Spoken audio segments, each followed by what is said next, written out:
Sur la perception sonore, il y a des principes binauraux, les indices binauraux.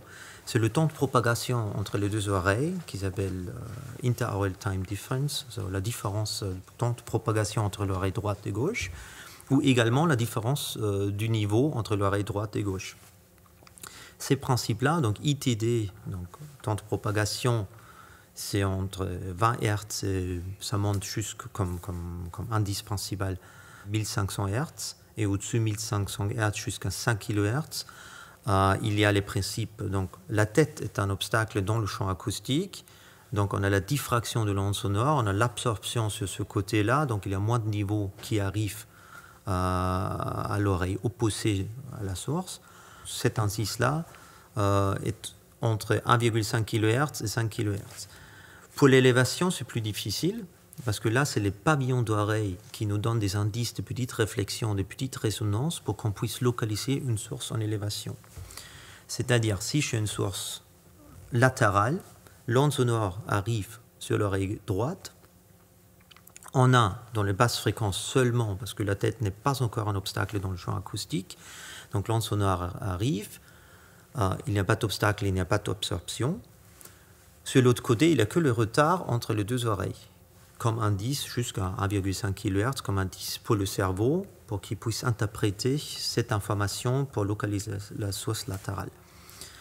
Au-dessus de 1,5 kHz, il y a l'onde sonore qui arrive, il y a l'absorption de la surface de la tête, il y a également la diffraction. Donc sur l'autre côté, l'onde sonore arrive, mais avec moins de niveaux, donc c'est la différence de niveau entre l'oreille droite et gauche, également comme indice pour le cerveau, pour qu'il puisse interpréter ça comme une source latérale. Ça, c'est ITD-ILD, ça monte jusqu'à, grosso modo, 5 kHz comme indice binauraux. Maintenant, imaginons d'avoir une source devant nous, donc il y a l'onde sonore arrive au même temps, avec le même niveau, mais on arrive quand même également à identifier une source en hauteur.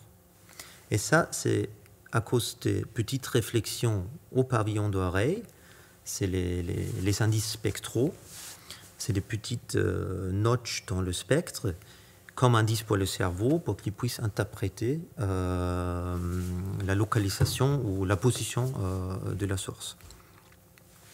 Ça, c'est très individuel, parce que les pavillons d'oreille ne sont jamais pareils entre deux spectateurs.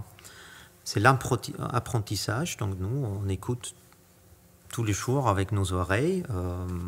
Il y a par exemple ce qui s'appelle la réponse des muscles. En fait, on sait toujours où il est la main. On touche quelque chose, ça fait du bruit. On peut tout de suite identifier. Donc le cerveau sait, oui, on a le bruit ici. C'est également visuellement. On peut interpréter ça et c'est l'apprentissage. Donc nous, on sait écouter avec nos oreilles. Donc, pour revenir à la WFS, parce qu'on est passé quand même pas seulement sur la restitution au synthèse du champ sonore, mais aussi les principes de la perception sonore qui sont très importants. Si on arrive de reproduire physiquement correct l'onde sonore jusqu'à 2 kHz, on a déjà pour le cerveau les indices binauraux ITD-ILD qui sont corrects.